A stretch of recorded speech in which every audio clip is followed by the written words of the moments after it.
Yo, what's up, Bill? This is Konnan. I'm here with Disco Inferno and my producer, Jojo, the Philly Twink Boy. What's up, Bill DeMott? You had me at hello, this is Konnan, and then you said with Disco Inferno, and all I can do is laugh. Wow. Tremendous. Oh, my God, that's tremendous. How you doing, brother?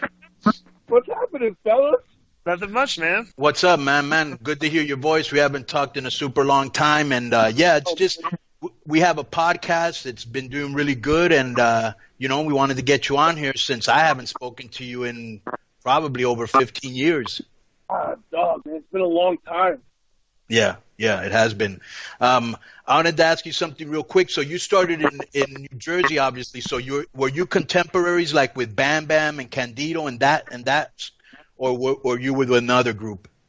Bam Bam was before me. He was with Larry Sharp. I actually trained in Brooklyn, New York with Johnny Rod. So I trained in New York while they were trained in New Jersey. Right. So didn't you guys like meet on the Indies? Weren't you kind of like a New Jersey clique kind of, or not really? No, I mean I knew Candido from off and on, right? And even Scott, even Bigelow, but we never ran the same places. By then, Bam Bam was doing good in Japan, and Candido was mostly Smoky Mountain and stuff like that. So whenever we were all in the same area in New Jersey, but we didn't really hang. We never really rubbed elbows that much until. Especially Bigelow and I until WCW. But didn't you hang out kind of like with Ted Petty maybe? Oh yeah, Ted Petty and I were forever close. Yeah, well, bro, one of the nicest guys ever in the history of the business. Let me ask you a question, Bill. Did you know anybody that ended up being in the business before either of you were in the business? Like before, did you like? I didn't know any. I went to private school. I went to college, got out of college, and tried out for wrestling. I didn't know like one single person in my life that got into wrestling later. I knew Goldberg, but like that was he played football at Georgia. I went to Georgia, but we didn't we weren't like friends or nothing. But like, did you know anybody that you kind of broke in with, or like got to know that they got in the business later too, that before you guys ever wrestled? Yeah, it was just me. I mean, I knew. I got to meet Paul Lee a few times. I actually did, met him at a couple of shows that I went to in the Meadowlands at the time, and I got to meet him, but I didn't know any wrestlers. And then that's where I met. Chaz was there before me, and Mondo Clean. But after me, that's when Dreamer came in, and the Dudleys came in, and Grunge came in. So I met all those guys, once I started. I didn't know anybody. I was like you, I didn't know anybody from it. But wasn't Crowbar kind of part of your crew too, or no? He's just he seems like he should be because he's an old fart, but right. That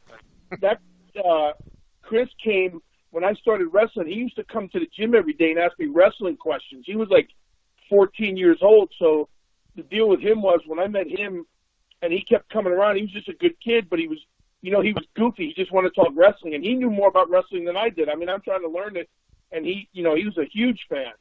But the deal with me and him was that I told him I wouldn't do anything, talk wrestling, or help him in any way until he graduated college. And once he graduated college, that's when he started hanging with us, and things kicked off for him.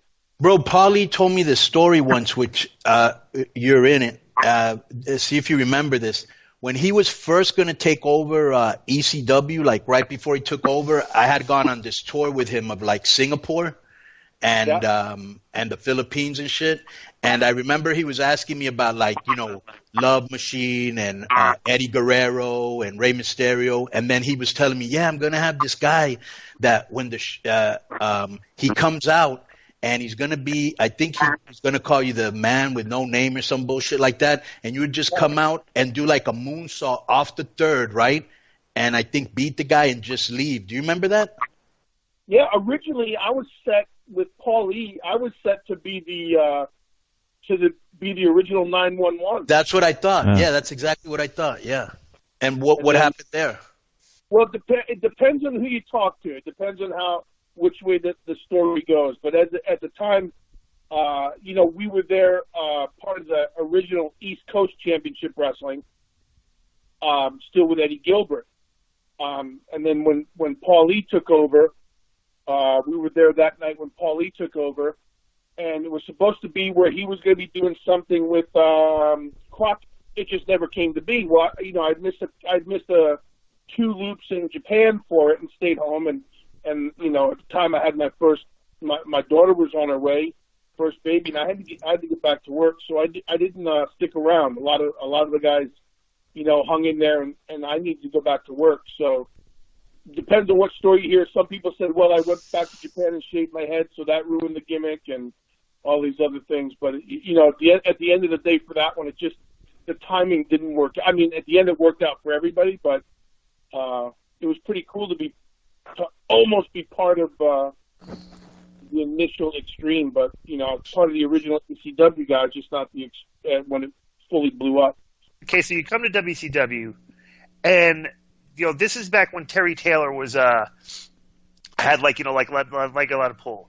When he was pitching the Hugh Morris, the name and stuff and everything, because you can do. Let me see if you remember this, because bro, everybody tries to credit me with. Wait, are you talking about Terry the Stooge Taylor, that guy? Terry the Stooge Taylor. Right. Konnan refers to him as Terry the Stooge Taylor on the show.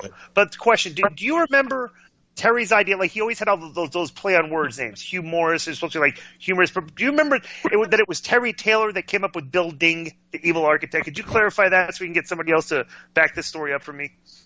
Bill Ding is exactly right. Yes, thank you. But what did you think when Terry's pitching all these things? And did you like the name Hugh Morris, or would you have wanted to be something else? Well, Sullivan, they brought me in, and the first couple promos they aired on TV, I was the man of question. And That's right. That's right. Yeah, didn't he give you the power to laugh or something or shit like that? Yeah, underneath the tree with the king, with the dungeon, I got the power to laugh. But Terry's wife came up with humorous because of the laugh. Interesting. So how it went was, it was supposed to be humorous. Right. Then I don't know if it was Schiavone or who did it. So my first time out on TV, they split it up and called me Hugh Morris. So right. I said, who the hell calls somebody Hugh Morris? Right.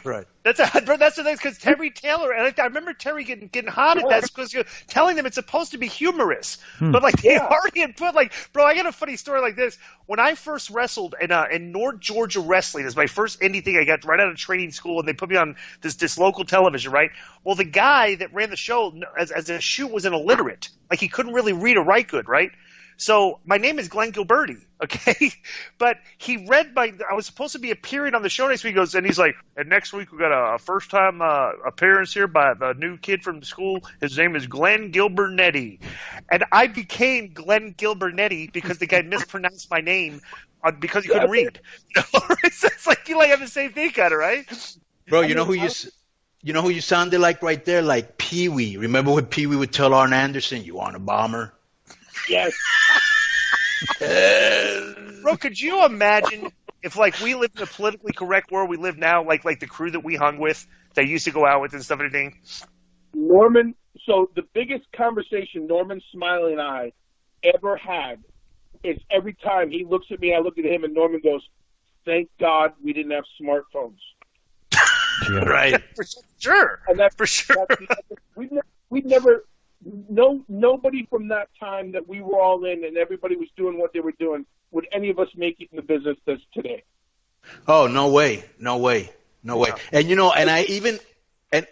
was even thinking of when you were having whatever problems you were having in WWE, I kept thinking, man, in this hypersensitive, over-pussified world that we're living in, with all these snowflakes, and plus this younger generation, because I have my own promotion in Mexico, Bill, and so more than half my roster is real young. Bro, you have to be very careful how you talk to them, because they will cry. Yeah, they look at you, and then you have to spend 3 hours talking them off the ledge, and 40 minutes trying to the program they're in. Yeah. I got a question. So let's fast forward, because I've lost touch with you. We haven't really communicated since you went on and became the trainer in the WWE. So they make you were you did you become the head trainer right off the bat, or did you go down there and work your way? How did that process work? Where you became? Go ahead. I was doing the tough enoughs for them, right? And that's when they introduced. That's when they gave me, Bill DeMott came out and they got rid of all the gimmick stuff. And so I broke my neck in 2003. Did you really? Yeah. In Wow. a WWE ring? No. Yep. Wow. Wow. I didn't know that. Real quick sidebar. How'd it happen? You know what? I think it's just, like anything else, over the course of the years, and then finally just making the wrong move. Right. But it was off the flip. It was off the moonsault. Wow. My last match was with Sean O'Hare in Corpus Christi, Texas. Now let me ask you a question. When you landed the moonsault, did you know right there it might be broken, or did you not know until maybe you got the X-rays, or how did that? I couldn't move from my neck down, from my chin down. I couldn't move. Oh Wow. my God. I was in the ring, and O'Hare was trying to get me up, and I told him I couldn't feel anything. So I forget who the referee was at the time. O'Hare was like, "What do we do?" I'm like, "Beat me." And back then the house would get packed house, and beat me. So he beat me. The reaction, I don't know what the reaction was, whatever, and then they got me to the back, and then Crash Holly, bless his heart, and Jamie Noble got me to San Antonio to get the TV, and I still wasn't moving, like my upper half wasn't moving real well. Now let me ask you a question. Were you freaking out at that time when this was happening, or what was going through your mind? That night, when I couldn't feel anything, I was freaking out. And then eventually, like, I started to get the trainer, who I love him now still to this day, Larry. I mean, he got me to sit up. And I knew once I sat up that I could move my body. And it just was a point of figure out what I could move, how much it would hurt if I tried to move it. So I freaked out pretty good. You want to shout out like any of the places you're working with, or if people want to get a hold of you for speaking engagements or anything, where can they get a hold of you? Yeah, they can go. So the foundation is the Carrie Ann DeMott Foundation. You can go to the CarrieAnnDeMottFoundation.com, look up everything we do, what we're about, where I'll be speaking next. And, in between, I've been fortunate enough to get a couple, I did a Ford commercial and stuff like that, whatever I can do to stay busy. But I still go out and do my training camps, and I've been fortunate enough to do them about 4 or 5 times a year.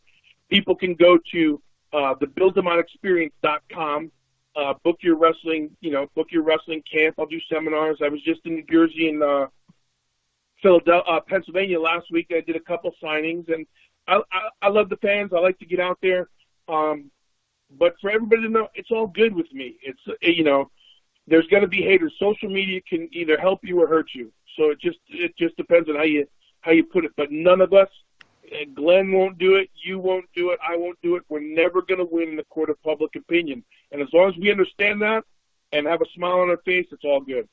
Man. Real quick, can you spell, how do you spell Carrie Ann DeMott for some people that don't want to look that up? Carrie Ann, so it's VTHE, Carrie, Keri, and ANNE, DeMott, DEMOTT, Foundation.com. I mean, she was 20 years old. She was hit by a multiple DUI offender, and I travel and work with law enforcement. I speak to tens of thousands of kids now a year at high schools and youth groups and organizations, and that's it, man. And I talk to wrestlers, and I want these guys to know when I go to their camps about social media now, and I, you don't tell the stories. That's the problem. We can't tell stories about what we did because they go and tell the story differently.